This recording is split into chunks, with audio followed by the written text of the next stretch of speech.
tadi pertanyaan-pertanyaan kapan Pak, itu sudah muncul dari beberapa bulan lalu, tapi kami belum bisa jawab. Perbandingannya mungkin panjenengan menanyakan, lah nggon MI kono wis sih Pak, MI kono wis, sekolahan kono wis, SD kono wis, kok Simbang Wetan urung. Nah, padha kaya pencairan bos kae sih, ya. Nek pencairan bos iki nek kono-kono wis tapi MI urung itu kan mesti bertanya-tanya, itu hal yang wajar. Kapan Pak MI kono wis Pak, MI kene urung, kene kok SPP gini, MB gini urung. Anak-anak pun antusias loh Mas, yakin temenan kita omongi sampean. Makanya cepet ya, melaske yo, saya udah takok-takok. Kapan Pak? Aku jawabnya yo clear. Kapan ngono lho. Ya. Tanya Mbak Salma, tanya Mbak Niam, katanya masih nunggu sertifikasi halal apa itu ya. Ya, itu ya. Tolong nanti dijelaskan nah, secara detail kenapa. Itu ya. Lah, yang terakhir kami mohon nanti kegiatan ini dapat diikuti panjenengan sampai paripurna sehingga tidak ada yang kosong di tengah jalan, tidak ada meninggalkan tempat sebelum acara ini selesai. Kita sudah berusaha semaksimal, kalau pengurusnya semangat, komitenya semangat, gurunya semangat, wali muridnya semangat, kita itu nanti tambah semangatnya Bapak Ibu. Tambah semangatnya. Tapi kalau kok salah satu yang semangat, ya, yang lainnya alah nglembreh, Pak ora lah. Itu mangli apa? Semangatnya itu ndak optimal, ndak maksimal, ndak 100%. Ya. Jadi anggopo ada ke acara yang paling kaya ngono. Jangan seperti itu. Kita lihat komitmen dan semangatnya Ibu Ketua Komite, dari semua panitia, dari Dewan Guru. Saya harap nanti kita bisa bersamai semangat para pengurus, para panitia ini sampai akhir acara. Sepakat sampai akhir acara nggih Bu nggih? Pak, ya, semangat Pak. Bapak pindah mriki mawon apa Pak? Mek mboten ten mikir. Oke. Untuk menyemangati sebelum nanti saya akhiri ya. Silakan Pak Hen dibuka, tak ajak tepuk-tepuk komite dulu. Nah, wingi sampean kan mesti SBB, FYP tepuk sakinah. Aku asale kelingan rene iki mbiyek nggo dadi KUA. Mangke saiki dadi PAUD. Nah, iki tepuk sakinah wis apal saya yo, sakeman sakinah kabeh nek Pak tukaran yo solusine mangli. Tepuk sakinah. Lah iki tepuk komite. Wis anu? Iya, ndak usah dikasih apa? Musik lah ndak apa-apa. Nadanya sama seperti tepuk sakinah. Tepuk sakinah ngerti sih yo? Ngerti mesti ya, saiki do nyekel HP terus nek scroll TikTok kok. Ya, tepuk komite. Bersemangat. Prok. Oh ya. Itu Bu ya. Bersemangat. Kerjasama. Saling jujur dan percaya, komunikasinya dijaga. Komite hebat, madrasah kuat. Nah, bel ini. Bareng-bareng yang semangat yuk. 1, 2, 3. Tepuk komite. Bersemangat. Kerjasama. Saling jujur dan percaya, komunikasinya dijaga. Komite hebat, madrasah kuat. Iya. Ngeten mawon Bapak Ibu yang saya sampaikan, kurang lebihnya mohon maaf. Iki metu maneh ki buka jiyo. Bruksean sadurunge watu salam. Cukup sekian dan wassalam. Assalamualaikum warahmatullahi wabarakatuh.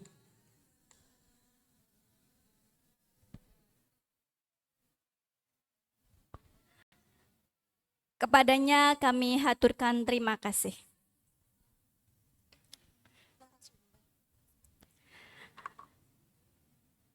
Menemati acara yang ketiga, pemaparan materi Seminar Edukasi Gizi Anak. Dalam hal ini akan dipandu oleh moderator kita, Bunda Husna Hayati. Sebelumnya saya bacakan CV beliau. Nama Husna Hayati, tempat dan tanggal lahir Pekalongan 14 Juni 1984. Alamat Simbang Wetan Gang 5, Buaran, Pekalongan. Pekerjaan ibu rumah tangga. Pendidikan beliau S2 Pendidikan Bahasa Inggris Universitas Negeri Semarang 2008-2010. S1 Pendidikan Bahasa Inggris Universitas Negeri Semarang 2002-2006. SMA Islam Al-Ma'ruf Kudus, lulus tahun 2002. SMP Islam Simbang Wetan, lulus tahun 1999. SD Muhammadiyah Bliku 1, lulus tahun 1996. Pengalaman kerja beliau, dosen prodi Pendidikan Bahasa Inggris Universitas Lancang Kuning, Pekanbaru. Dosen prodi Pendidikan Bahasa Inggris Universitas Pekalongan. Guru kelas Nursery Cambridge Preschool, Pekalongan. Pengalaman kegiatan seminar. 1. Moderator pada Seminar Internasional Hubungan Internasional Indonesia-Malaysia diselenggarakan oleh Universitas Lancang Kuning, Pekanbaru, Riau. 2. Penyaji makalah pada Seminar Indonesia Internasional Penggunaan Teknologi dan Pendidikan diselenggarakan oleh Universitas Negeri Semarang. 3. Pemakalah pada Seminar Internasional diselenggarakan atas kerjasama McKelty dan Universitas Putra Malaysia UPM di Kuala Lumpur, Malaysia. Masya Allah, Bunda. Kepadanya kami persilahkan.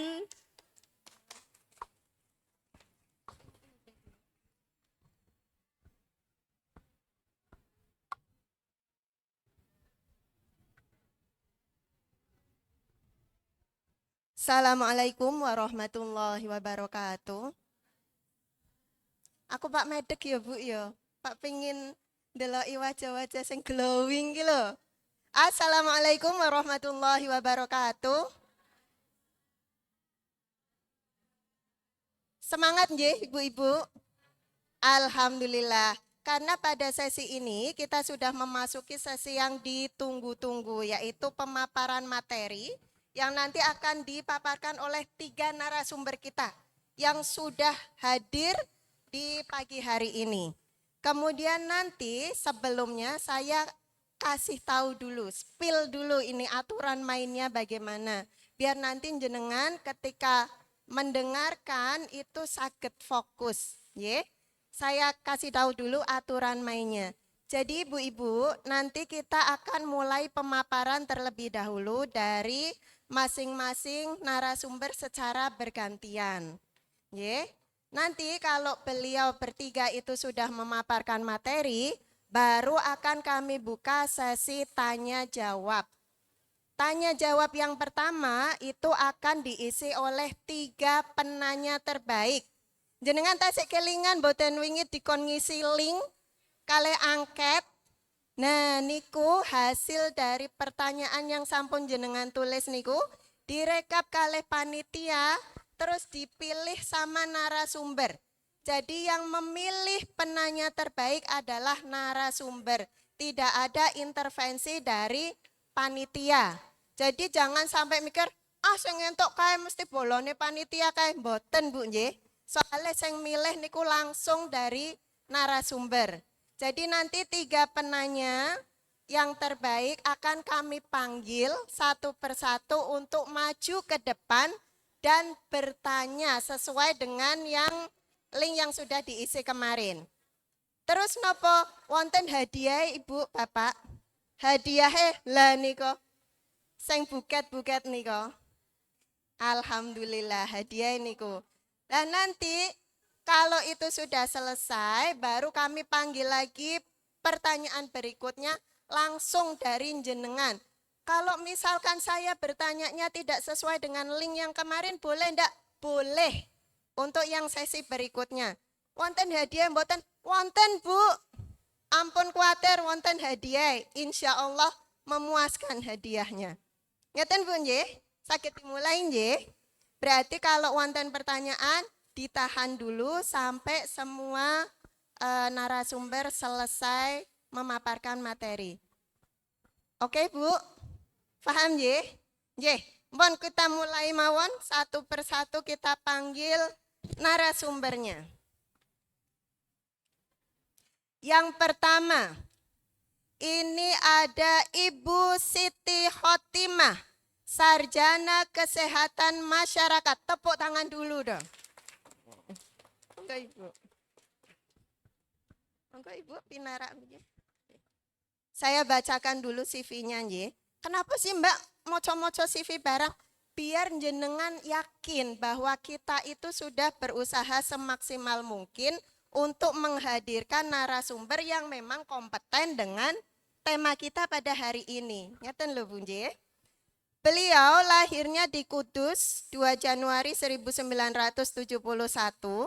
Kemudian dari SD Tanwirul Qulub, kemudian SMP Negeri 1 Kudus, SMA Negeri 1 Kudus, kemudian menyelesaikan program sarjana di program studi Kesehatan Masyarakat Fakultas Kedokteran Undip, dan beliau sekarang menjabat sebagai Sanitarian Ahli Madya Puskesmas Buaran Kabupaten Pekalongan.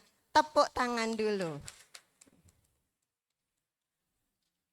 Adapun narasumber yang kedua, ini masih muda sekali, cuantik temenan. Bu Hayatul Karimah. Monggo Ibu Hayatul Karimah. Bu Hayatul Karimah ini menyelesaikan studi D3 Manajemen Industri Jasa Makanan dan Gizi di IPB. Ya, kemudian S1 gizinya di Universitas Muhammadiyah Semarang. Kemudian pengalaman beliau ini pernah menjadi koordinator dan ahli gizi food service di Rumah Sakit Siti Khotijah Pekalongan. Kemudian juga sebagai ahli gizi di Puskesmas Gayam Sari, Semarang. Masya Allah. Kemudian ini pengalamannya, pernah melakukan pelatihan kompetensi keamanan pangan dan penanganan makanan pada bidang jasa usaha makanan oleh BNSP. Kemudian juga pernah mengikuti pelatihan Nutrition Care Process. Kemudian pelatihan Good Manufacturing Practice, Masya Allah, tahun 2022. Jadi sudah bukan kaleng-kaleng ibu-ibu. Memang kompetensinya sesuai pas betul dengan tema kita hari ini. Tepuk tangan sekali lagi untuk Bu Karimah. Dan yang ketiga, ini yang paling ganteng, nanti yang duduk di sini ini menjadi yang paling ganteng. Bapak Syahrul Mubarak, tepuk tangan dulu. Kayaknya belum pantas kalau Bapak ya, Mas nggih. Nah, Mas Syahrul Mubarak. Karena beliau ini masih sangat muda belia. Lahir di Pekalongan 28 Agustus tahun 2001. Kemudian tinggalnya di Kertijayan, Gang 1, Kecamatan Buaran, Boan Pak Dolan, Bu. Ya. Kemudian pendidikan terakhirnya di S1 Tadris Matematika UIN Abdurrahman Wahid Pekalongan, dan beliau ini pernah mengikuti pelatihan program Sarjana Penggerak Pembangunan Indonesia, dan disitulah beliau itu mempelajari program MBG, betul Pak Nje? Dan akhirnya beliau dipercaya sebagai kepala SPPG di Buaran. Tepuk tangan sekali lagi untuk Bapak Syahrul Mubarak. Nah, karena sudah kenalan, jadi kita persilahkan dari masing-masing narasumber untuk menyampaikan materinya satu persatu. Nggih. Mohon tenang, HP-nya silahkan di silent terlebih dahulu, agar tidak mengganggu nanti selama kita masih proses diskusi. Oke Bu, bisa kita mulai? Oke, mari kita persilahkan yang pertama, narasumber yang pertama kita, Ibu Siti Khotimah. Monggo Ibu.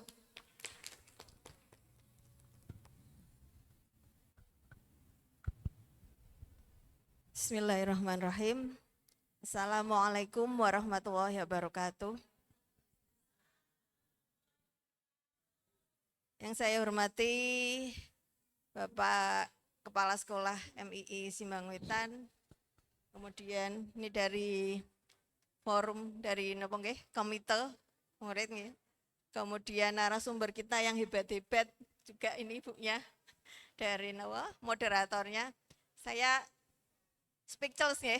Wah ternyata Simbang Kulon ini banyak sekali. Kok Simbang itu? Enggak kan? Nggih.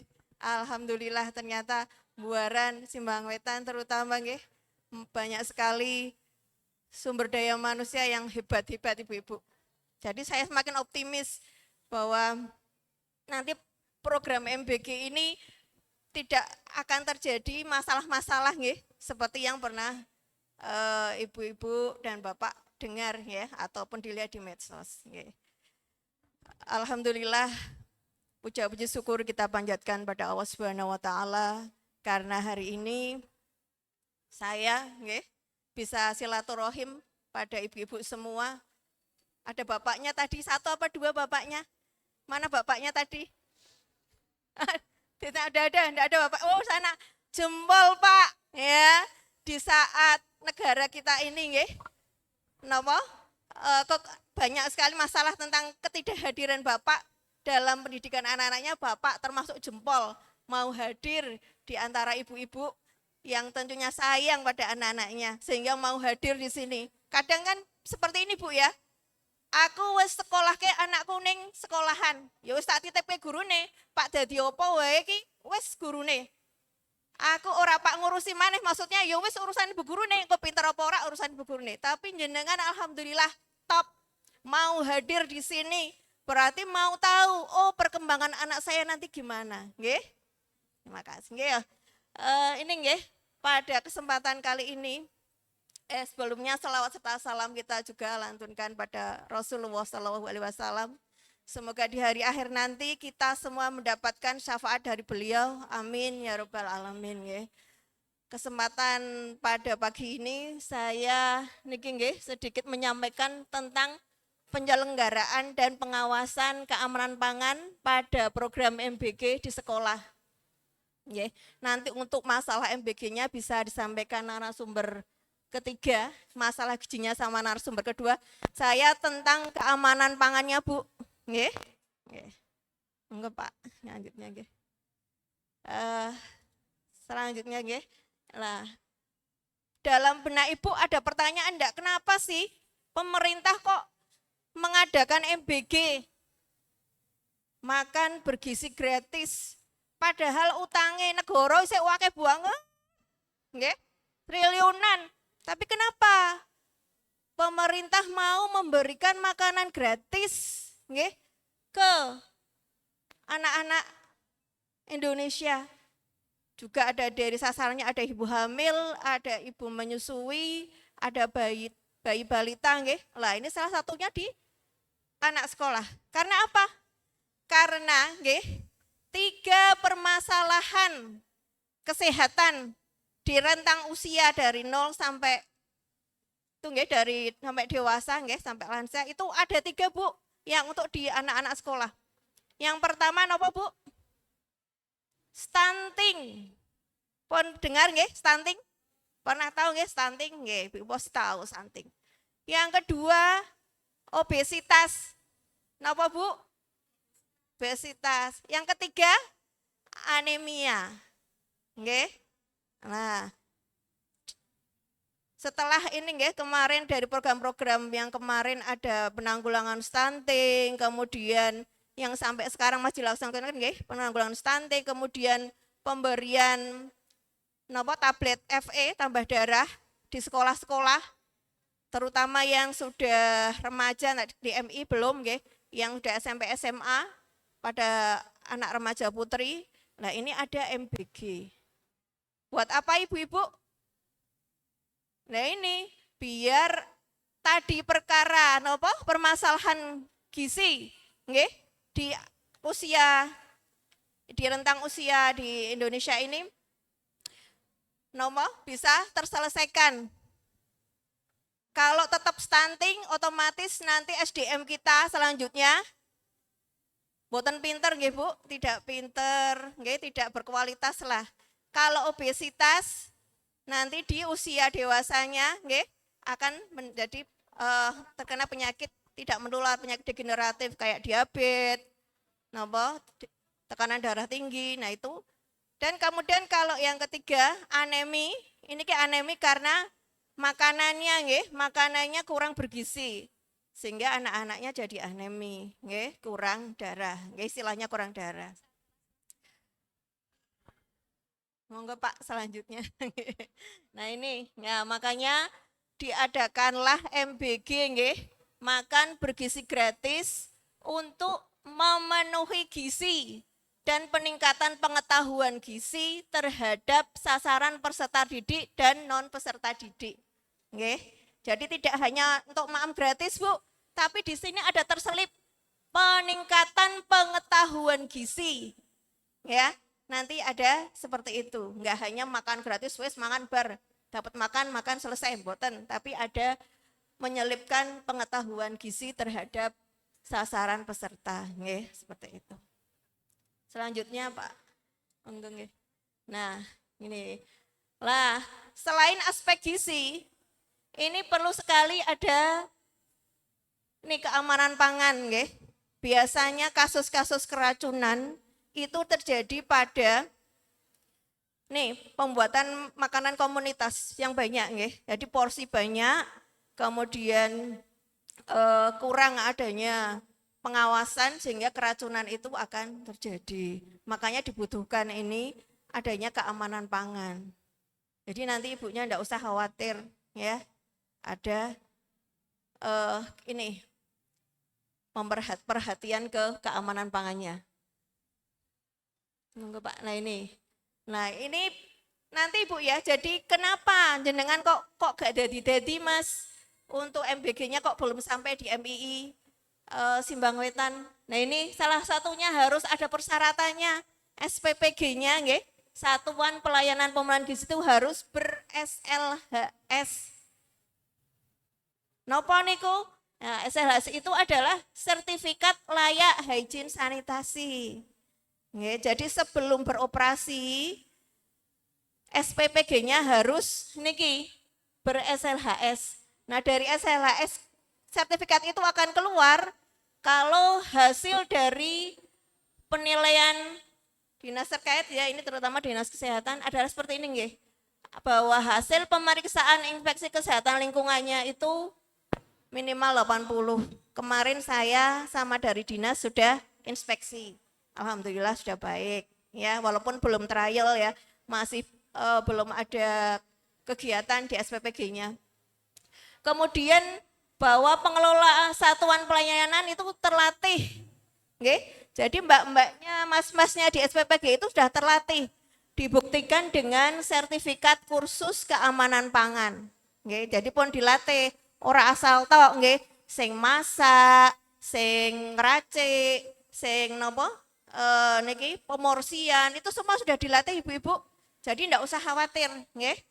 Nah, ini kemudian ini ya, penjamah pangan yang terlatih dibuktikan dengan sertifikat kursus keamanan pangan siap saji sebanyak minimal 50%.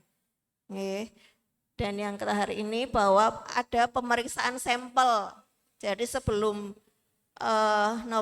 membagikan makanan keluar, ada trial, masa trial ya, masa cobaan itu nanti diambil masa percobaan, diambil sampel makanannya, sampel airnya, kemudian diperiksa di laboratorium layak tidak, nggih, sehat tidak, bersih tidak. Nah itu nanti akan setelah itu semua selesai baru keluar SLHS-nya, nggih. Lanjutnya Pak. Nah ini. Lah ini nggih. Kemudian nanti sekolahnya harapannya gimana, nggih? Jadi pihak sekolah pun ada kewajibannya, nggih, tidak hanya menerima, membagi, mengumpulkan lagi napa? Wadahnya, mboten, tapi ada juga niki yang harus diperhatikan biar makanan itu aman, nggih, aman untuk dikonsumsi. Yang pertama bahwa pangan diletakkan menggunakan palet. Jadi nanti kalau datang makanannya ampun ditaruh di bawah nggih, tetap harus ada paletnya. Alasnya bisa di meja atau sudah palet itu nggih. Kemudian makan bersama tidak di atas lantai bareng-bareng mboten, tapi di atas meja. Nih, murid-muridnya nanti larenin jenengan ampun kesupen bawa sendok garpu. Gelas untuk minum nggih. Ini. Tersedianya air minum yang memenuhi standar kesehatan dan mencukupi. Kemudian tak lupa cuci tangan pakai sabun. Nah, ini kewajiban dari sekolah nggih. Untuk mengingatkan anak-anaknya sebelum makan cuci tangan pakai sabun. Pakai sabun. Nggih, karena kebanyakan sekolah tidak menyediakan sabun. Nah, Ibu monggo nanti kalau memang sekolah tidak menyediakan, anaknya dibawa nih, nggih, dibekali sabun, nggih. Kemudian ini melakukan uji organoleptik. Nah, uji organoleptik niki napa? Berarti uji niki nggih untuk melihat fisiknya, nggih, dari makanan kemudian merasakannya. Jadi nanti dari sekolah ada Bu Guru atau Pak Guru yang mencicipi makanan yang mau diberikan ke anak-anak jenengan. Iki makanan ini didelok sik. Warnane jek apik rak. Ono ketok lendir-lendire rak. Ono semute rak, ono rambute rak. Nggih. Kadang kan ngoten nggih, ono staples rak. Nah, kemudian dipegang, berlendir tidak. Kemudian dicicipi, asem rak, pahit apa ora. Nah, itu namanya uji organoleptik, nggih. Jadi sudah nanti bisa dipastikan makanan yang sampai ke anak-anak jenengan itu sehat, nggih, tidak basi, nggih, seperti itu. Dan kemudian makan juga pada jam yang sudah ditentukan, kan ada jadwalnya, nggih. Ada yang jam 9, ada yang jam 8, nggih, ditentukan oleh bersama-sama kesepakatan antara sekolahan dengan SPPG. Kemudian yang terakhir, makanan yang disediakan harus dikonsumsi. Tidak boleh dibawa pulang. Nggih. Tidak boleh dibungkus. Kadang ada itu yang dari rumah memang sudah membawa tepak. Wong saya kan sudah sarapan Bu di rumah. Dari diwadai. Itu mboten angsal nggih. Karena nopo? Karena masaknya itu kan biasanya MBG sudah di SPPG kan sudah lama nggih. Jarak aman untuk makanan itu sekitar 4 jam. Nah, misalnya anak-anak dari pagi jatahnya makan itu jam 9, terus go bali, 9 tambah 4 berarti jam 1, dibawa pulang. Khawatirnya nanti nggih, sudah basi, sudah tidak layak untuk dimakan, sing mangan dadine keracunan. Nah, ini kan kadang seperti itu, ya, tidak boleh dibawa pulang. Oke. Selanjutnya Pak. Nah ini, jadi juga dibentuk tim pengawas ya dari dinas terkait untuk mengawasi makanan pelaksanaan dari MBG Ibu. Jadi tidak usah khawatir. Kemudian Pak lanjut mawon. Nah, ini nggih tugas-tugas dari tim pengawas. Jadi ada unsur dari puskesmas, ada unsur dari sekolah, ada unsur dari dinas-dinasnya terkait ya seperti ini. Jika terjadi keracunan nggih, ini muga-muga tidak nggih, nauzubillah nggih. Ini nanti ada juga prosedurnya nggih. Karena nanti setiap MBG di SPPG itu sudah menyediakan ada bank sampel ya. Jadi tiap hari itu SPPG menyimpan paling tidak 2 porsi nggih makanannya nanti untuk sebagai acuan, misalnya kalau ada masalah di pangannya nanti bisa di cross check dengan makanan yang sebelumnya. Monggo Pak, lanjutnya. Nah ini tugas saya Bu nanti di sini seperti ini. Sudah IKL, kemudian nanti kalau ada permasalahan kita tugasnya seperti ini. Terus Pak, monggo. Nah ini nggih Bu nggih. Jadi sudah semuanya tuh sudah siapkan benar-benar sama pemerintah. Sudah dibuat aturan mainnya. Jadi jangan sampai ibu-ibu khawatir, nggih. Ibu terima dengan lapang dada, dengan bahagia. Oh, anakku diperhatikan pemerintah, dapat makanan yang sesuai dengan gizi. Ya, ini nggih. Seperti ini adanya. Mungkin itu aja, nggih. Jadi demikian Bu Ibu. Nanti kita bisa lanjut dengan diskusi kalau dari ibu-ibu dan bapak ada pertanyaan, mungkin ada usul nanti bisa disampaikan. Insya Allah kami siap untuk membahas bersama-sama. Okay? Terima kasih, mohon maaf apabila ada kesalahan, kekurangan dari saya. Mohon maaf sekali lagi. Okay? Akhirul kalam, wassalamualaikum warahmatullahi wabarakatuh. Waalaikumsalam warahmatullahi wabarakatuh. Matur nuwun Ibu. Alhamdulillah jadi agak lega ya Bu ya.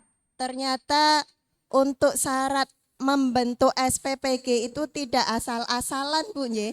Banyak kriterianya yang cukup rumit yang harus diselesaikan oleh pihak SPPG. Kalau Bapak Ibu ada pertanyaan disimpan dulu karena kita mau lanjut dulu ke narasumber yang kedua. Ini narasumber kedua Ibu Hayatul Karimah, monggo Ibu.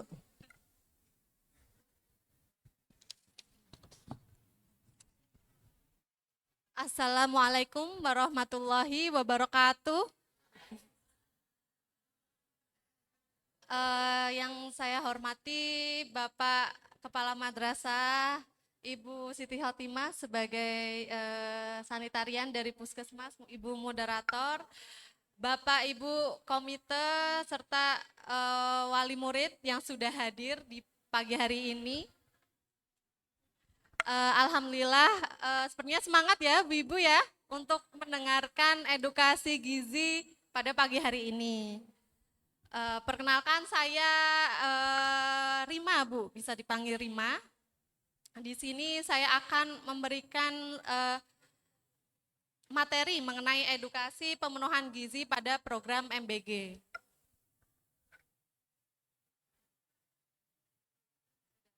Next, Mas. Selanjutnya. Nah, ini masalah gizi di Indonesia. Ini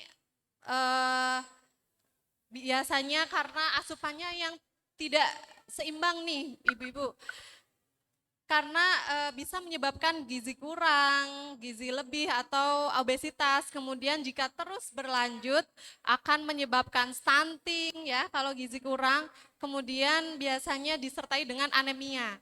Nah, biasanya pada anak usia sekolah itu ciri-cirinya yaitu konsentrasi belajar dan prestasi akademik anak itu menurun, Bu. Karena dia tidak konsen karena ini Bu, asupannya yang tidak mencukupi. Kemudian stamina tubuh menurun sehingga mudah sakit, kemudian gangguan perkembangan kognitif dan IQ.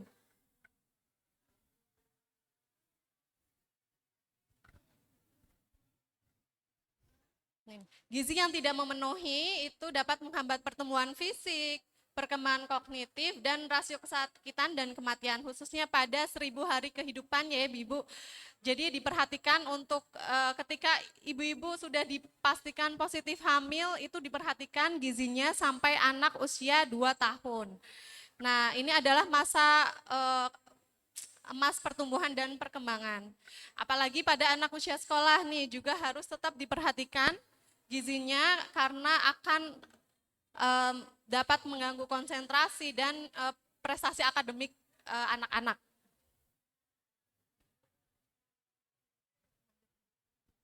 Ibu-ibu tahu ini slogan gizi di Indonesia sekarang? Iya, sekarang bukan lagi 4 sehat 5 sempurna ya Bu. Sekarang yaitu pedoman gizi seimbang. Pedoman gizi seimbang itu ada 10 pilar, Bu. Yang pertama yaitu biasakan mengonsumsi aneka ragam bahan makanan pokok yang biasa kita makan sehari-hari, yaitu nasi, seperti itu ya, Bu. Yang kedua yaitu batasi konsumsi panganan asin, manis, dan tinggi lemak. Yang ketiga yaitu olahraga yang teratur dan pertahankan berat badan ideal. Yang keempat, konsumsi lauk pauk berprotein tinggi, lauk hewani, lauk nabati. Kemudian cuci tangan menggunakan sabun dengan air yang mengalir. Biasakan sarapan pagi, itu penting ya Bu Ibu, karena untuk memulai hari kita butuh tenaga dan energi untuk bisa memulai hari dengan apalagi anak-anak gitu, lebih konsentrasi dalam belajar.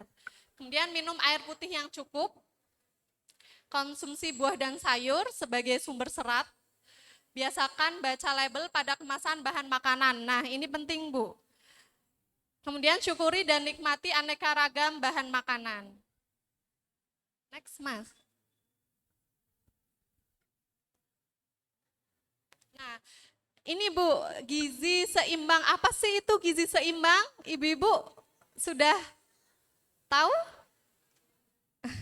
Nah, ini gizi seimbang itu dalam satu piring kita itu butuh yang namanya 5 zat gizi yang harus ada dalam satu piring. Yang pertama yaitu karbohidrat, protein, lemak, vitamin, dan mineral. Next, Mas. Nah, ini contoh dari apa sih karbohidrat, protein, lemak, vitamin, dan mineral itu. Nah, ini Bu, biasanya karbohidrat. Nah, karbohidrat itu dibutuhkan kita untuk tenaga kita sehari-hari, sumber energi kita sehari-hari. Nah, contohnya itu bisa berasal dari nasi. Makanan pokok itu tidak harus nasi ya Ibu. Bisa dari kentang, jagung, singkong, ubi. Nah itu, tapi biasanya di Indonesia kalau belum makan nasi berarti belum makan gitu ya Bu. Nah itu salah kaprah sebenarnya Bu, itu sumber makanan pokok itu tidak hanya nasi, jadi bisa menggantikan nasi yaitu tadi kentang, jagung, ubi, singkong. Kemudian untuk protein ini, nah ini untuk anak-anak usia sekolah sangat penting Bu. Anak-anak itu butuh sekali protein. Protein itu ada 2 Bu, protein hewani dan protein nabati. Apa sih protein hewani itu? Biasanya yaitu berasal dari hewan. Apa saja Bu Ibu? Iya, daging, ayam, telur, ikan. Nah kalau nabati Bu, tempe tahu ya Bu ya. Nah ini walaupun dalam satu piring, oh udah ada proteinnya nih. Tapi kalau tidak ada 2 jenis protein lauk hewani, lauk nabati itu belum dijadikan sebagai menu seimbang. Malah yang utama itu harus ada lauk hewani Bu, apalagi anak-anak gitu. Kemudian untuk lemak ini untuk cadangan energi, itu biasanya berasal dari santan, minyak, mentega. Nah, anak-anak itu kebalikan sama orang dewasa Bu. Biasanya kalau orang tua nih menghindari makan makanan yang berlemak. Sedangkan kalau anak-anak itu malah butuh makanan yang berlemak. Makanya beberapa, kok berat badannya gak naik-naik nih. Itu malah harus ditambahkan lemak pada makanannya. Semisal nasi ditambahkan mentega, atau mungkin bisa nasi uduk. Nasi uduk kan ditambah santan ya Bu Ibu ya. Nasi kuning, nasi apa lagi Bu? Nasi uduk, nasi kuning, nasi kebuli juga bisa tuh Bu, nasi kebuli. Jadi nasi berbumbu. Itu salah satu cara untuk bisa menaikkan berat badan anak, ditambahkan lemak pada makanan, entah itu makanan pokok, lauk hewani, lauk nabati. Kemudian untuk vitamin dan mineral. Nah, vitamin mineral itu untuk ini Bu, sistem imun biasanya itu diperoleh dari sayur dan buah. Nah, diusahakan dalam sekali makan itu ada sayur dan buah, karena kan sayur dan buah itu beraneka ragam gitu Bu ya. Itu sesuai vitamin dan mineralnya itu sesuai dengan warnanya Bu. Kalau semisal vitamin A biasanya sayuran yang berwarna orange Bu.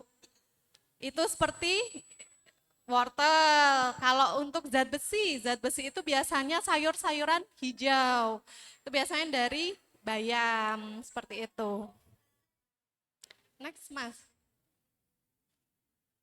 Nah, ini Bu, kita memastikan sehari-hari kita itu memenuhi gizi seimbang. Ini pedomannya nih Bu, dalam satu piring setengahnya kita isi dengan makanan pokok dan lauk pauk. Makanan pokok itu proporsinya lebih besar. Nah, terus lauk pauk itu tadi ya Bu, lauk hewani, lauk nabati.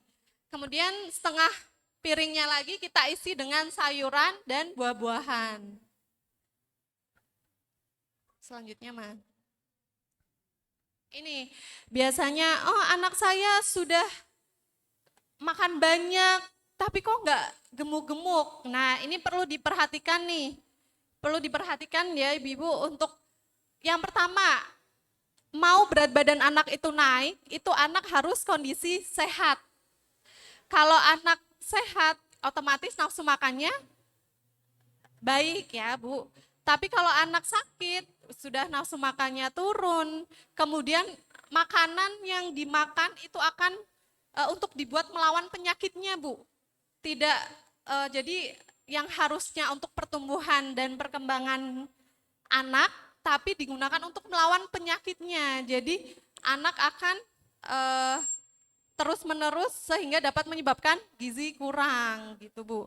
Nah, penyakit yang terlihat Bu, penyakit yang terlihat biasanya flu, batuk, diare, terus apalagi Bu yang biasanya anak terlihat sariawan seperti itu ya Bu, yang dapat mengganggu nafsu makan menurun Bu. Nah, kalau penyakit yang tidak terlihat Bu, biasanya infeksi saluran pencernaan, infeksi saluran kemih. Nah, itu perlu diperiksakan lebih lanjut ke puskesmas atau rumah sakit, seperti itu Bu. Kemudian yang kedua, pola makan yang tidak teratur. Nah, ini biasanya ibu-ibu harus memastikan anak-anak itu harus disiplin Bu. Jadi sehari itu ada 5 kali waktu makan Bu. Makan pagi, cemilan pagi, makan siang, cemilan siang, dan makan malam atau makan sore ya Bu. Nah, ketika makan 5 kali waktu makan ini harus diperhatikan nih Bu, asupan apa aja sih yang masuk dalam tubuh anak-anak. Seperti itu Bu, harus diperhatikan. Makanan 3 kali makanan utama, makan pagi, makan siang, dan makan malam, itu porsi berat ya Bu. Kalau untuk cemilannya, nah ini cemilan nih Bu, perlu diperhatikan juga, harus yang padat gizi. Harus yang padat gizi. Kenapa? Biasanya, yang penting ngemil gitu. Beli makan makanan ringan yang sebenarnya tidak ada gizinya Bu. Dalam artian ya seperti ciki kayak gitu ya Bu, itu hanya isinya tuh garam, kemudian gula yang tinggi, itu nggak ada gizinya Bu memang gitu. Berilah makan makanan yang padat kalori seperti arem-arem nih Bu, makanan tradisional justru Bu, makanan tradisional itu padat gizi, nogasari, kemudian tahu sakura, martabak, seperti itu. Jadi itu mulai merubah pola itu Bu, apalagi sekarang nih masih musim kukus-kukusan nih Bu ya, polo penem, polo hijau itu mulai diperkenalkan untuk anak-anaknya gitu. Boleh saja kalau misal sesekali ke minimarket tapi dibatasi jumlahnya, tidak setiap hari gitu Bu. Kemudian untuk kualitas makanan, nah ini Bu tadi kualitas makanan perlu diperhatikan, yaitu dengan memperhatikan dalam 1 kali waktu makan itu harus ada makanan pokok, lauk hewani, lauk nabati, dan sayur dan buah gitu. Kemudian, oh anak ini yang aktivitas fisik yang sangat tinggi. Nah ini biasanya anaknya geraknya aktif nih Bu, aktif tapi tidak dibarengi dengan asupan yang cukup. Sehingga anak itu ya gimana bisa naik gitu ya Bu berat badannya, sedangkan diri dia sendiri habis gitu Bu, kalorinya tuh habis untuk aktivitas dia, sedangkan untuk pembentukan tulang, otot itu tidak mencukupi gitu Bu. Kemudian yang terakhir yaitu kualitas dan kuantitas tidur. Nah ini juga sangat penting Bu ya, untuk anak bisa gizinya baik, berat badannya naik, itu kualitas dan kuantitas tidur ini diperhatikan karena anak itu akan tumbuh dan berkembang saat masa tidur Bu. Hormon pertumbuhan itu akan aktif ketika anak itu sedang tidur.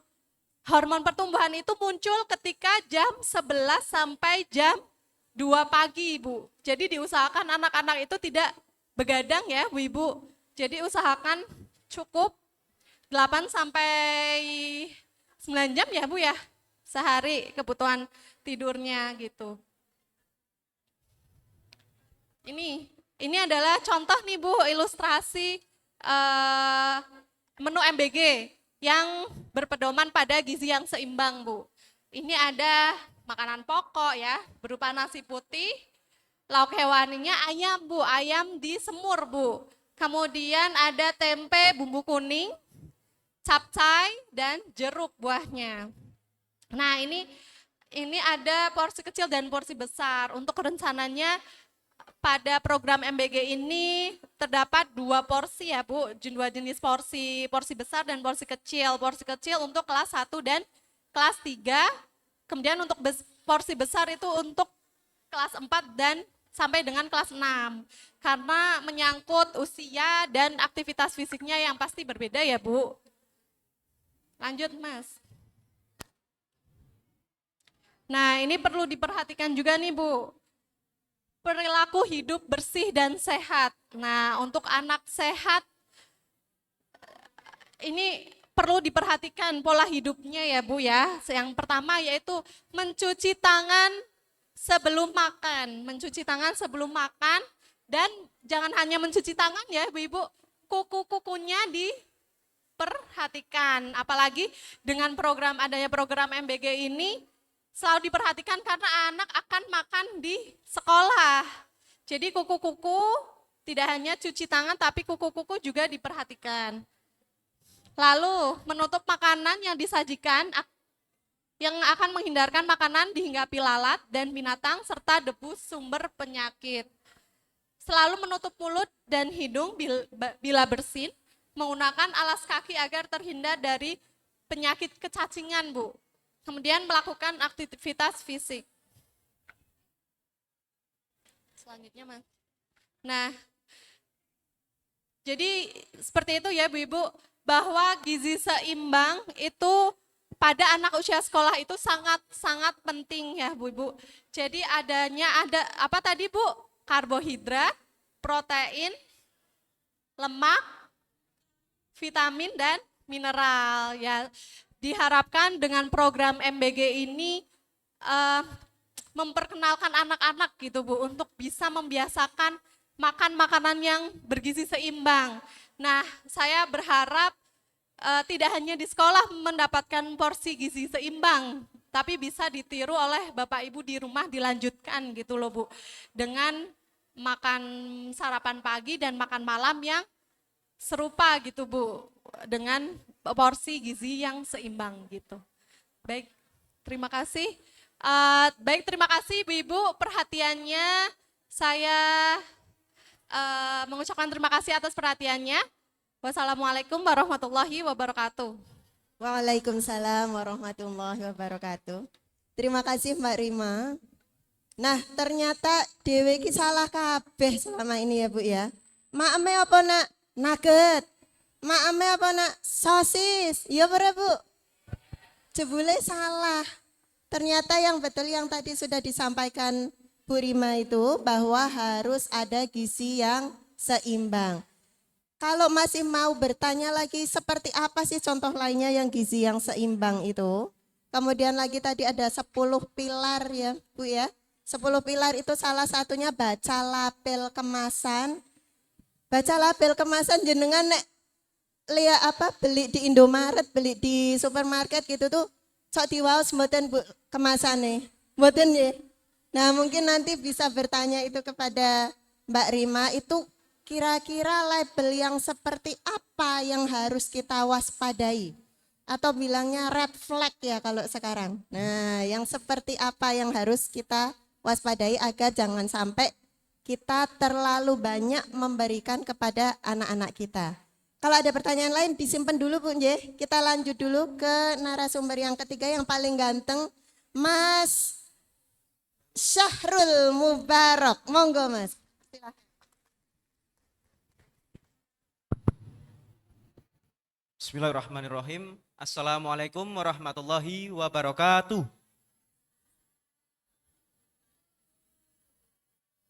Yang saya hormati Kepala Sekolah Madrasah Ibtidaiyah Islamiyah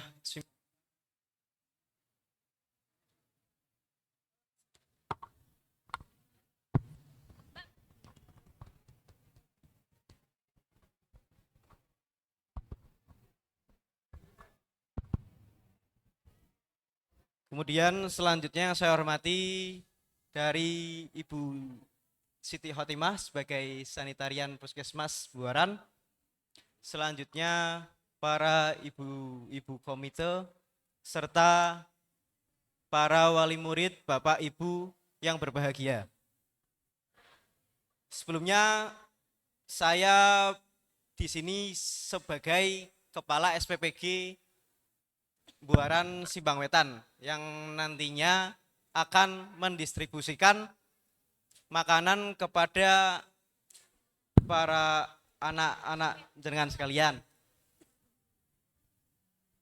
Di sini tugas saya untuk mengawasi, mengontrol dan memastikan makanan yang tersalurkan kepada peserta didik itu layak dikonsumsi dan aman untuk dikonsumsi. Dan juga gizinya itu seimbang sesuai dengan standar yang sudah pemerintah itu tentukan. Selanjutnya saya juga ingin memperkenalkan para anggota dari SPPG kami. Yang pertama itu Mbak Laili itu sebagai akuntan. Itu yang tugasnya nanti untuk ya menghitung dana yang keluar buat MBG ini di dapur kami. Kemudian yang tadi sudah memberikan materi itu Mbak Rima itu sebagai ahli gizi yang nantinya akan menghitung gizi dari makanan yang akan kami distribusikan. Selanjutnya itu juga ada Mas Aslap, Mas Isyet, itu tugasnya nanti sebagai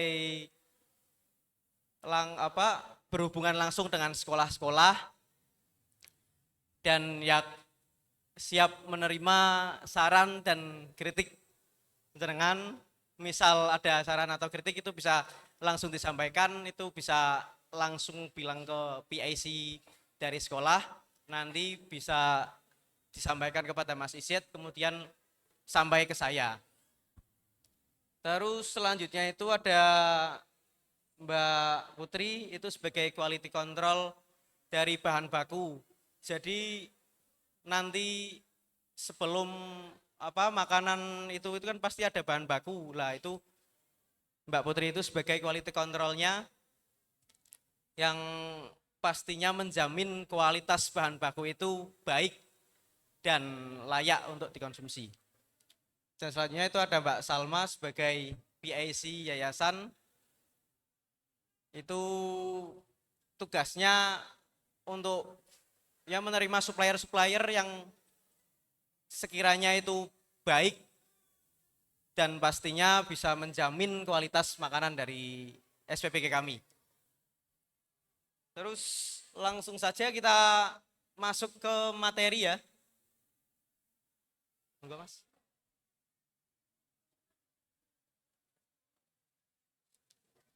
Di sini karena saya sebagai kepala SPPG jadi lebih menjelaskan tentang apa sih MBG itu, kenapa MBG itu ada gitu. Yang pertama itu latar belakang program MBG. Untuk ibu-ibu sama bapak apa ada yang sudah mengetahui tentang MBG atau sudah familiar atau mendengar di medsos? Apa itu MBG sih?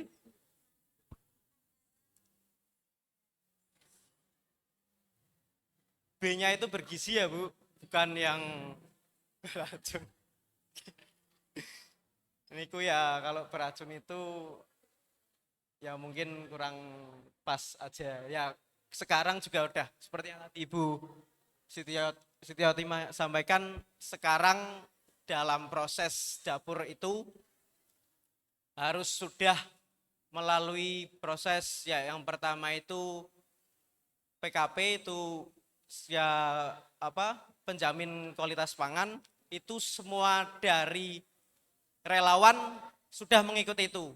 Jadi sudah bersertifikat itu. Terus kemarin juga kita sudah IKL yang pertama itu ya. Yang pertama itu berarti dari Dinkes itu melihat layout dapur kita, dan kemarin juga masih ada revisi, sekarang sudah direvisi. Makanya kenapa sih kok belum sampai-sampai? Nah itu juga melalui proses yang panjang, yang tujuannya itu baik buat agar ibu-ibu dan bapak sekalian merasa aman buat anaknya untuk mengonsumsi MBG ini, karena ya tahu sendiri di medsos seperti apa beritanya. Terus yang nanti rencananya trial sama IKL kedua yang melihat layout dapur itu sekaligus trial, nanti trial itu kita juga dites buat airnya sama makanannya, itu rencananya hari Rabu ya Pak. Hari Rabu insya Allah Dinkes mau menguji itu. Lah nanti kalau sudah, kita tinggal menunggu hasil uji lab itu, kemudian menunggu surat rekomendasi dari Dinkes. Insya Allah selanjutnya bisa langsung running, mendistribusikan kepada anak panjenengan sekalian. Yang pertama latar belakang program MBG. Program MBG itu program prioritas nasional dan langkah strategis dalam memberikan generasi unggul menuju visi Indonesia Emas 2045. Jadi masih panjang waktu kita untuk mencapai generasi emas tersebut. Makanya dengan dimulai sekarang itu harapannya Indonesia mampu mencapai generasi emas di tahun 2045. Terus program MBG berkaitan dengan pemenuhan gizi sebagai fondasi utama kualitas SDM. Selanjutnya MBG juga berkaitan dengan mencegah stunting. Soalnya seperti tadi yang Ibu Sitiawati sampaikan, selain juga MBG itu diserahkan kepada peserta didik, itu nanti juga para istilahnya itu B3 itu bumil, buswi sama balita. Nanti juga mendapatkan porsi dari MBG ini. Terus selanjutnya mendukung penguatan pendidikan karakter di sekolah. Dan program MBG ini juga bersinergi dengan program yang sudah ada, yaitu Gerakan 7 Kebiasaan Anak Indonesia Hebat dan Pagi Ceria. Kemudian Gerakan Sekolah Sehat atau GSS. Selanjutnya revitalisasi usaha kesehatan sekolah atau UKS. Dan Gerakan Masyarakat Hidup Sehat Sadar Pangan Aman atau Germas Sapa. Next Mas.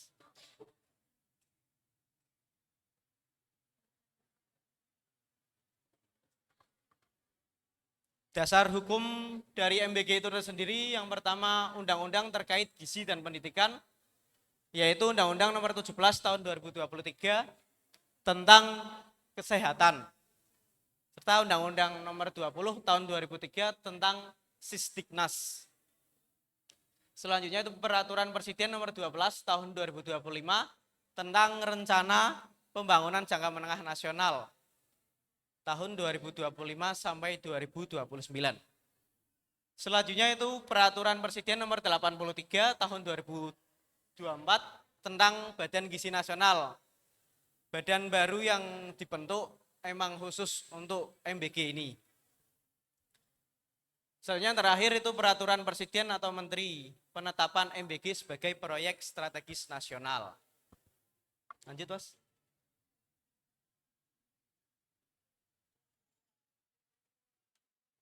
Tujuan program MBG yang pertama membangun generasi sehat, cerdas dan produktif menuju Indonesia Emas tahun 2045.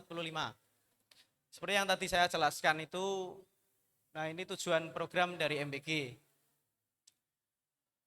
Tujuan khusus dalam bidang pendidikan meningkatkan prestasi, partisipasi dan kehadiran siswa dan mengurangi anak putus sekolah. Jadi MBG ini pasti akan bermanfaat sekali untuk para siswa yang nyuwun sewu kurang beruntung dalam ekonomi, itu pasti akan merasa sangat senang untuk menerima ini, karena yang biasanya tidak sarapan dulu sekarang sudah dijamin oleh pemerintah mendapatkan sarapan, dan jadinya nanti untuk memulai pelajaran itu bisa lebih fokus dan itu bisa menjadi juga kehadiran dari siswa itu jadi lebih kiang lagi istilahnya. Terus sasaran dari program MBG yaitu seluruh peserta didik satuan pendidikan di bawah Kemendikdasmen dan Kemenak. Jadi enggak cuma sekolah negeri ya, Bu-ibu. MBG juga pasti sampai kepada yang swasta-swasta juga pasti dapat. Lanjut, Mas. Sasaran pemenuhan gizi. Kelompok sasaran yang pertama peserta didik pendidikan anak usia dini, itu TK, PAUD, terus RA juga dapat. Terus yang kedua itu pendidikan dasar, SD, MI, terus selanjutnya pendidikan menengah di lingkungan pendidikan umum, yaitu SMP, MTS, SMA, dan MA. Terus pendidikan keagamaan, siswa sekolah keagamaan lainnya. Terus yang keenam itu pendidikan khusus atau SLB juga itu nanti dapat. Yang ketujuh pendidikan layanan khusus, itu seperti kayak kejar paket, itu juga nantinya dapat. Yang kedelapan itu pendidikan pesantren atau santri, misal ada santri yang tidak sekolah, tapi kalau udah dapat di sekolah, yang nanti nggak dapat. Tapi kalau santri yang istilahnya kayak salaf gitu, nggak sekolah, itu nanti didata terus juga dapat. Kemudian yang non peserta didik itu ibu hamil, ibu menyusui, sama anak balita. Lanjut, Mas.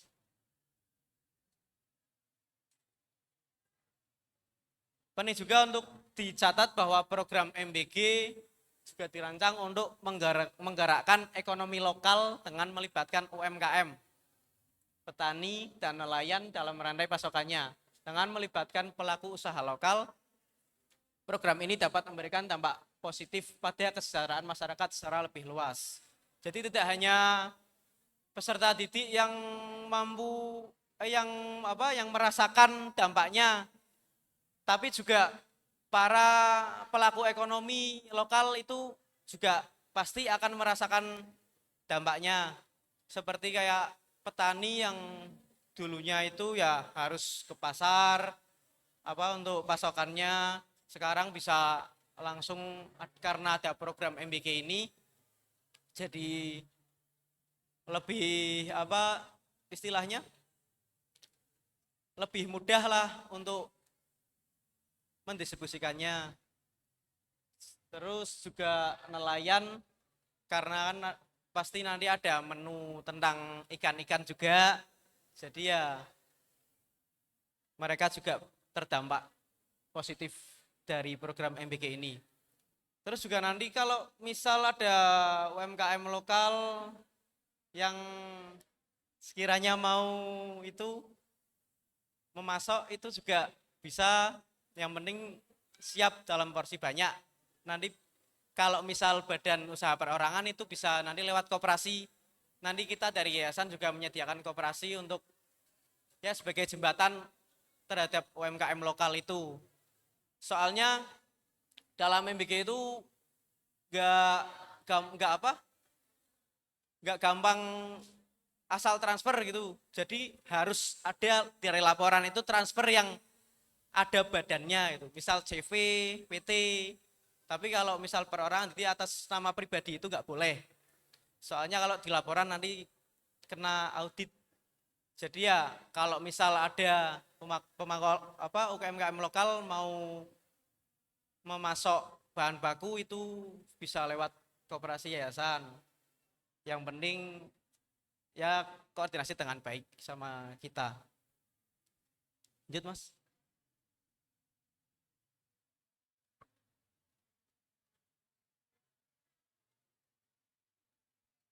Dampak strategis program MBG, yang pertama itu dampak ekonomi. MBG mendorong keterlibatan UMKM, petani dan nelayan dalam merasakannya. Itu yang tadi saya sudah jelaskan. Kemudian dalam bidang kesehatan, program MBG diharapkan dapat menurunkan prevalensi stunting dan malnutrisi terutama pada kelompok rentan. Jadi program MBG ini juga ya yang tadi sudah sampaikan sama Mbak Rima sama Bu Siti Fatimah itu. Jadi tujuannya itu mengurangi stunting dan juga malnutrisi. Apa sih malnutrisi itu? Malnutrisi itu kekurangan gizi dan kelebihan gizi. Jadi kelebihan gizi juga itu kurang baik ya Ibu. Makanya gizi itu harus seimbang, dan di program MBG ini insya Allah sudah seimbang karena kita ada ahli gizinya. Dalam bidang pendidikan meningkatkan konsentrasi dan kemampuan belajar mereka. Makanan yang sehat juga dapat mendorong partisipasi siswa dalam kegiatan sekolah dan mengurangi angka putus sekolah. Yaitu jadi kalau misal anak sudah makan, jadi kan sudah kenyang. Kalau sudah kenyang pasti belajar juga lebih fokus, lebih ya insya Allah jadi pintar lah kalau sudah fokus dalam pembelajaran. Terus selanjutnya dalam ketahanan pangan itu program bertujuan untuk mengurangi ketergantungan pada impor pangan dan memperkuat produksi pangan lokal. Jadi enggak mengandalkan impor. Itu kan jadi ekonomi dalam negerinya jadi kurang berputar. Jadi tujuan MBG ini juga tujuannya untuk menggerakkan ekonomi dalam negeri itu lebih berputar lebih baik lagi. Lanjut Mas.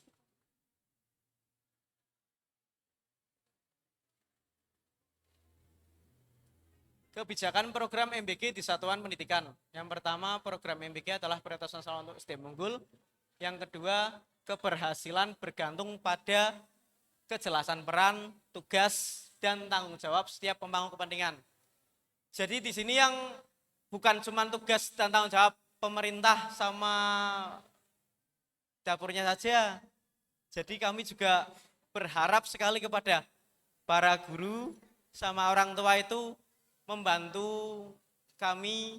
Yang pertama yang paling penting itu kepercayaan dari ibu-ibu dan bapak panjenengan sekalian, itu yang paling penting. Kemudian yang kedua itu ya memberikan edukasi tentang kayak misal kan kebanyakan anak-anak tidak suka sayur ya, sama suka memilih makanan itu ya enaknya mending diberitahu kalau misal ya sayuran itu penting misal gitu. Terus juga itu yang disediakan dari MBG itu sudah gizi yang seimbang, jadi itu sangat diperlukan untuk putra-putri jenengan sekalian. Terus yang selanjutnya itu kolaborasi dan sinergi adalah kunci implementasi yang terpadu. Lah itu kolaborasi antara orang tua, guru, kami itu juga penting. Makanya kami sangat-sangat berharap atas kerjasama panjenengan sekalian. Selanjutnya itu Satuan Pendidikan memiliki peran sentral sebagai pelaksana dan edukator. Lanjut Mas.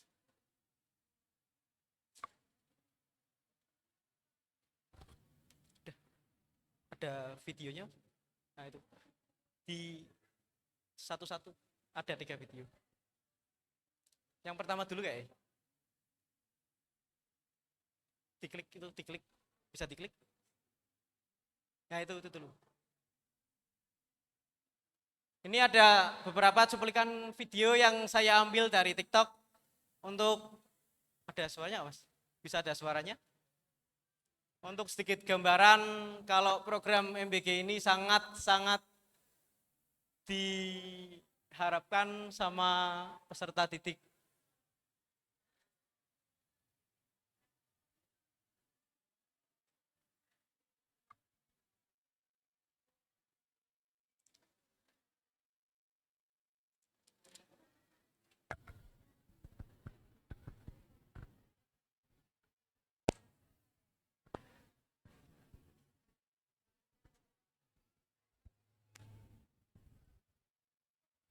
Kalau nggak bisa nggak apa-apa Mas.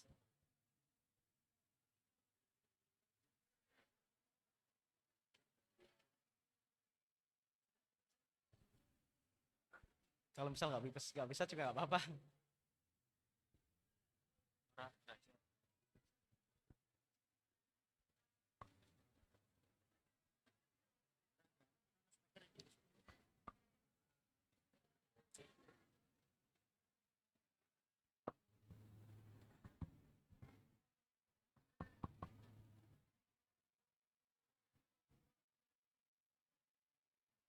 Ini contoh video antusias para siswa menunggu kedatangan MBG.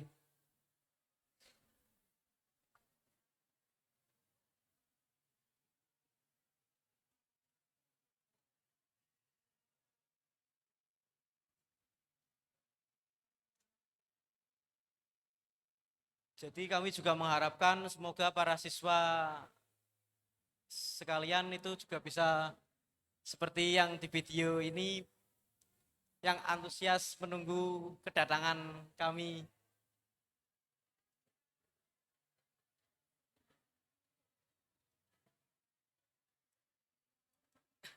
Lanjut nggak Pak Mas? Lanjut video selanjutnya nggak apa-apa. Nah ini yang terakhir ada contoh video dari Kepala Sekolah SD dari Kabupaten Sorong yang memberikan tanggapannya mengenai MBG ini.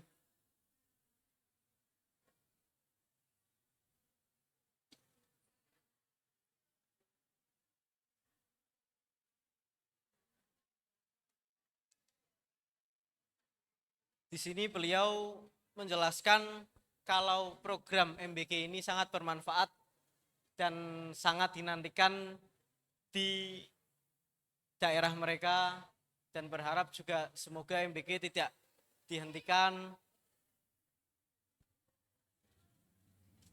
Dan ada cerita katanya dari ibu kepala sekolah ini, ada satu murid yang tadinya itu males berangkat sekolah, tapi dengan adanya program MBG ini dia jadi rajin berangkat sekolah karena mungkin ya daripada di rumah nggak sarapan, terus bisa dapat program ini, jadi akhirnya bisa sarapan. Itu yang mungkin kalau di daerah kita itu kurang, itu kalau di daerah sana itu program ini sangat dinantikan dan disyukuri. Cukup Mas? Cukup penjelasan dari saya mengenai gambaran dari MBG dan sedikit gambaran dari dapur kami.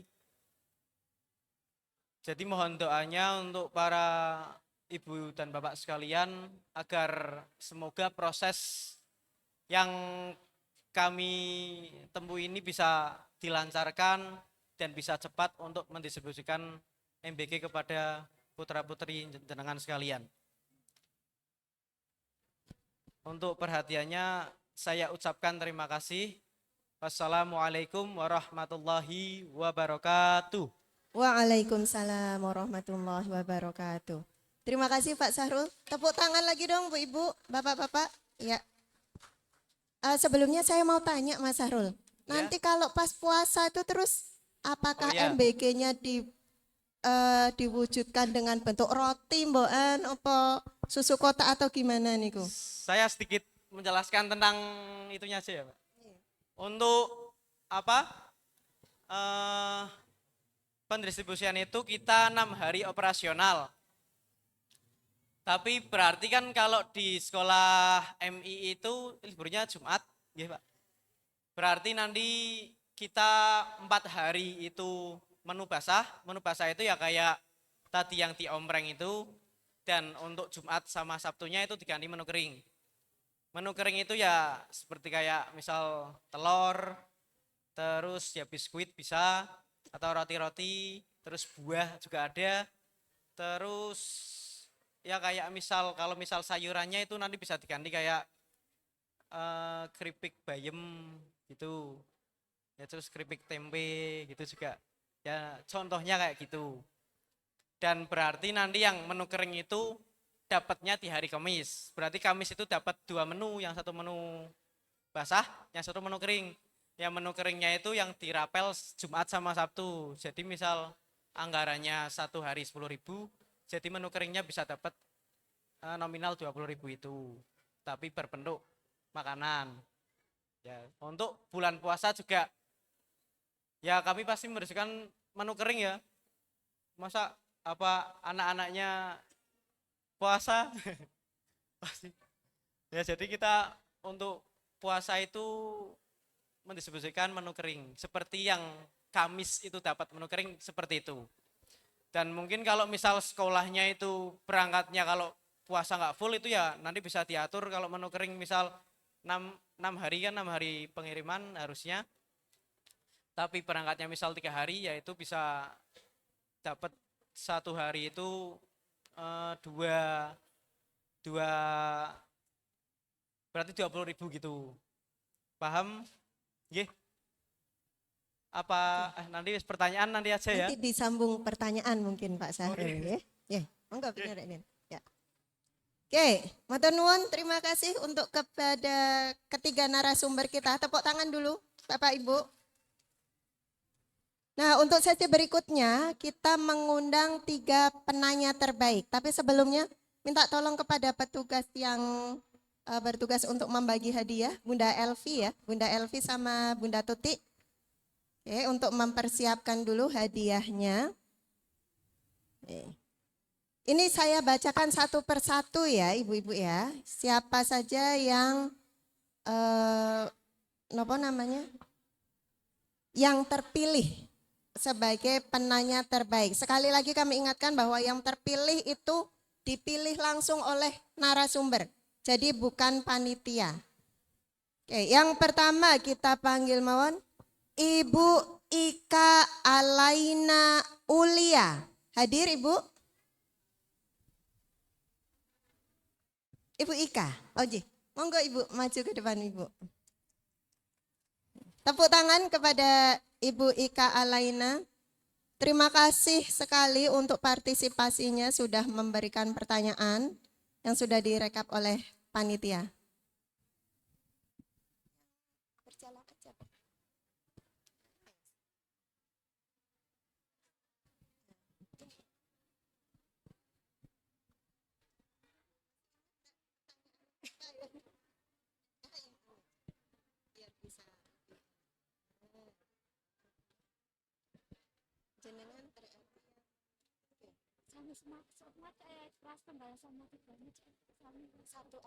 Satu aja. Langsung dimasukin.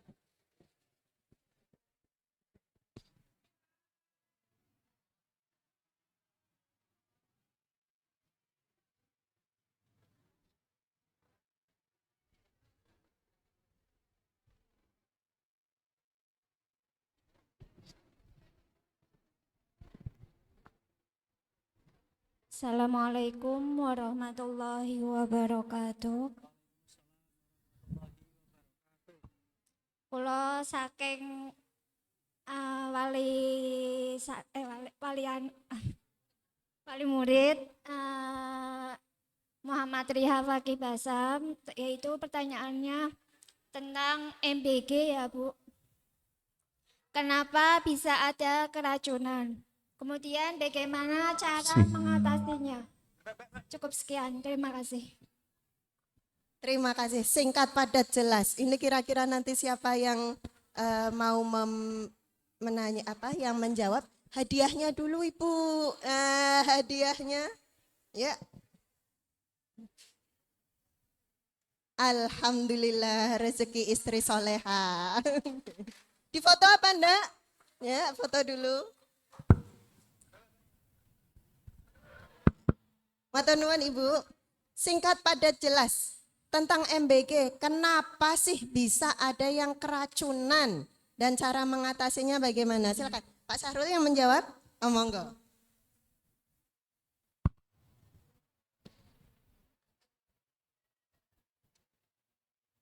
Baik, di sini saya mau menjawab pertanyaan berkaitan dengan keracunan tersebut.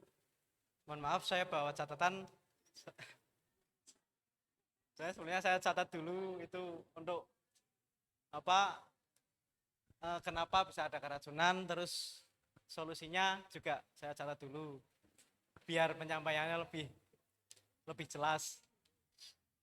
Untuk keracunan itu sendiri, yang pertama itu bisa diakibatkan karena mungkin alergi terhadap makanan tertentu. Terus yang kedua itu adanya bakteri Salmonella dan E. coli yang terjadi karena kontaminasi silang. Terus yang ketiga itu adanya virus. Yang keempat adanya bahan kimia yang ada di makanan. Terus yang kelima bahan baku yang diterima kurang baik. Terus yang keenam itu jenis makanan yang cepat basi dalam penyajiannya.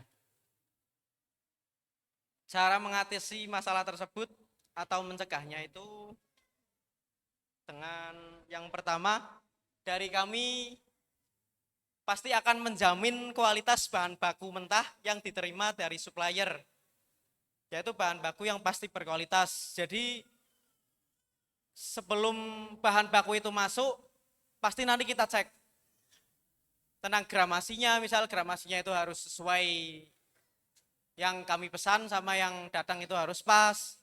Terus kami cek juga kondisi bahannya, seperti kalau misal sayuran itu kalau sudah ada yang apa sekiranya nggak bagus ya pasti kami kembalikan. Dan sebelumnya kami sudah MOU dengan supplier itu, kalau misal ada bahan baku yang kurang bagus kami minta ditukar. Dan sebelum masuk juga ya kami cek itu.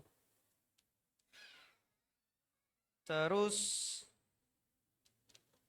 yang selanjutnya itu